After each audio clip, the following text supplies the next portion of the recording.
Okay, dear students, most welcome in my online class. Dear students, today I am going to start question answers.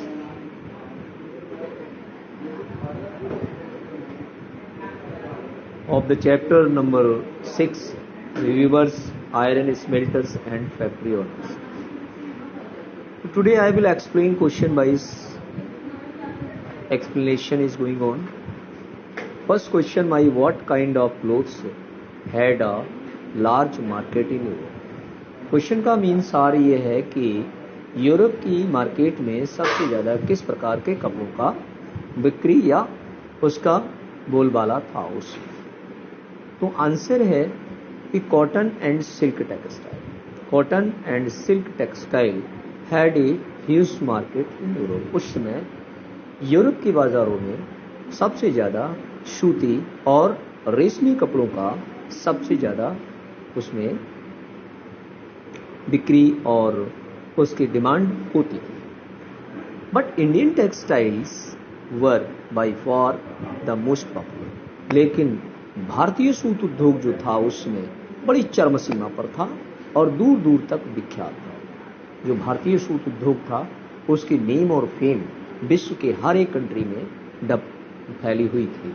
लोग देखते थे कि जो भारतीय सूत उद्योग है, भारतीय जो सूट है, भारतीय कॉटन है, वो बहुत ही स्मूथ और बहुत ही कूल एंड सुटेबल कॉटन माना जाता था।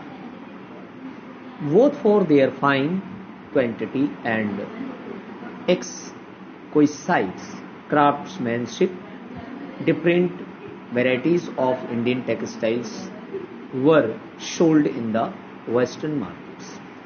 जो हमारे भारतीय शिल्पकार होते थे, जो वीवर्स थे, वो अपने हाथ से विभिन्न प्रकार के कपड़ों का निर्माण करके, वोवन करके और तैयार करके देश के कोने कोने में हमारे देश का कपड़ा वीवर्स के द्वारा और ट्रेडर्स के द्वारा पहुंचाया जाता था। लेकिन ये उस समय की बात है जब हमारे देश में इंडस्ट्रियलाइजेशन ईस्ट इंडिया कंपनी के द्वारा नहीं हुआ था। लेकिन इसके बाद होता क्या था कि जो वेस्टर्न मार्केट्स थे, जो हमारी पश्चिमी बाजारें थी, यानी यूरोपीय मार्केट मीन्स यूरोपीय market for the example of chintz and cossaes of or khasa in bandanna and jamdani for the 1680s there started a craze for printed Indian cottons textile। और 1680 में यूरोपियन यानी ईस्ट इंडिया कंपनी ने कुछ कपड़ों को printed करना शुरू किया था और प्रिंटेड कपड़ा विभिन्न प्रकार की जो प्रिंटिंग थी वो कपड़ों पर देने लगे थे। और ये सिस्टम 1600 यानी 1800 या 1680 से स्टार्ट हुआ था। इसका क्रेज जो है विश्व के हर एक कंट्री में बहुत तेजी से फैल रहा था। Mainly for their floral design, यानी फ्लोरल डिजाइन का मतलब है फूलों वाली डिजाइन। किन्हीं कपड़ों पर छोटे छोटे फूलों की डिजाइन दी जाती थी और उस फूलों की डिजाइन जो थी बहुत ही एक अरेंज वे में दी जाती थी, जिससे कपड़े बहुत सुंदर और महत्वपूर्ण और बहुत ही अट्रैक्टिव कपड़े लगते थे। Fine texture and relative cheapness. अब जो था सिंपल कपड़ा जो था, सादा कपड़ा जो वेवर्स के द्वारा तैयार किया जाता था, उसकी कीमत गिरने लगी और उसको सस्ते रेट पर जो था यूरोपियंस उसको परचेज करते थे। तो ये था कि आपके बाद इस क्वेश्चन के अकॉर्डिंग यू कैन राइट कि what kind of clothes and a large market in the had in the Europe. जो भारत के यूरोपीय बाजारों में किस टाइप के कपड़ों का सबसे ज़्यादा चलन या बोलबाला था, वो था उसमें कॉटन और सिल्क। जो दो प्रकार के जो कपड़े होते थे, इनका सबसे ज़्यादा बोल यानी डिमांड होती थी।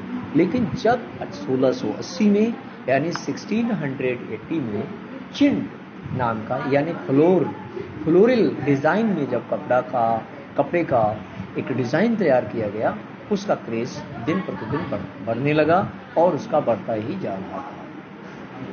My second question is what is jamdani? Jamdani is a fine muslin on which decorated motifs are woven on the loom, typical in a grey and white. Often the mixture of cotton and gold threads used. तो जामदानी क्या होता था? जामदानी एक प्रकार का कपड़ा होता था, वो कपड़ा जो कॉटन के थ्रेड और गोल्ड के थ्रेड को मिलाकर उसको वर्न किया जाता था, यानी उसको बुना जाता था, उसको जामदानी कहा जाता था। तो jamdani is a fine muslin. Muslin means muslin means ये सबसे पहले इस प्रकार की जो बुनाई या कपड़ों में जो इस प्रकार की जो कॉटन और मीन्स गोल्डन थ्रेड को मिक्सअप करके इसको वोवन किया जाता था, स्टार्ट हुआ मुस्लिम मीनिंग अरब से। ये अरब कंट्री में कुछ मुस्लिम जो कॉन्टिनेंट था, मुस्लिम कंट्री है, वहाँ से इसको स्टार्ट किया गया और वो सबसे ज़्यादा लाइक था।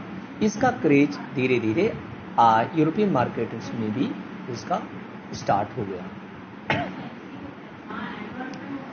Next point is bandhana, refer to the brightly. Bandhana refers to brightly colour and printed scarf. Bandhana का मतलब एक छोटा सा एक कपड़ा होता था जिसका जो सर में यानी महिलाएं जो थी अपने हेड पर उसको रखती थी, जो कलरफुल डिजाइन में बनाया जाता था, उसको नेक पर बांधकर और चलते थे, यानी अपनी गर्दन पर बांधने के बाद हेड भी प्रोटेक्ट करते थे और protected through the method of typing and dyeing. और टाइपिंग के द्वारा, टाइंग के द्वारा और डाइंग के द्वारा उसको बनाया जाता है। दूसरा आता है हु आर अगारियाज। अगारियाज कौन थे? The Agarias are Indian communities of iron smelters. जो आयरन स्मेल्टर्स थे उनको अगारिया कहा जाता था। Agariya smelters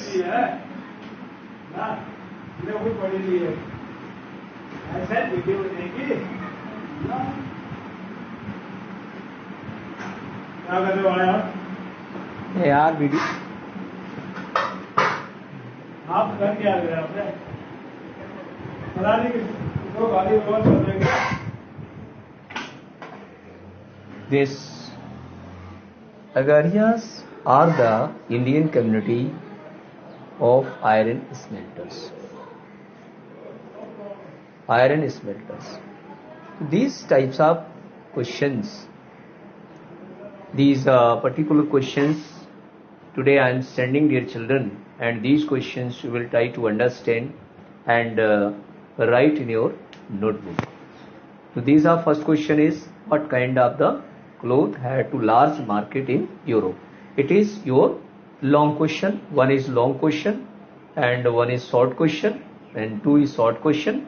These are two questions are short, one is long and one is very short. So and with these three type questions I am sending here. Fill in the blanks also. This fill in the blanks also you will do in your notebook.